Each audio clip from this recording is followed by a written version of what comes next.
Koreyslar ko'p ishlatadigan, biroq o'zbek o'quvchilari juda ko'p xato qiladigan grammatikalar. Birinchi qism. Tayyor bo'ling, bugun sizlar bilan o'rganadigan birinchi grammatikamiz bu ekranda ko'rayotgan K to'da grammatikasi hisoblanadi. Demak, bugungi darsimizning qahramoni don kim? Bugungi darsimiz qahramoni Tursunxon. Tushunadiganlar buni oramizda yo'q. Sog' bo'lasiz. Nimagadir Tursunxon koreys tilini o'rganishni xohlabdi.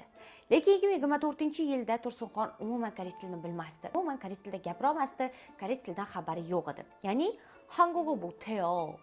Koreys tilini вообще bilmayman. Va shu vaqt ichida koreys tili kurslarini qidirib, Yunisam bilan birgalikda koreys tilini o'rganishni boshladi.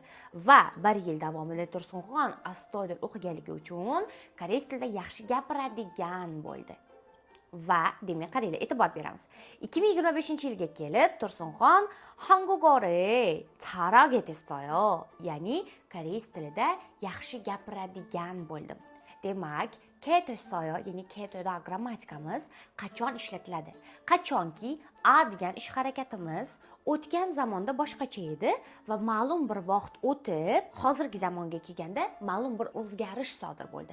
Xuddi shu vaqtda biz K to'da grammatikasini ishlatamiz. Demak, xulosa qilib aytganda K to'da grammatikasi o'zgarishlar sodir bo'lganligini bildirishda ishlatiladigan grammatika hisoblanadi. Agarda siz ham koreys tilida xuddi koreyslarning o'zlaridek burro va ravon gapirmoqchi bo'lsangiz, albatta menga obuna bo'lib qo'ying.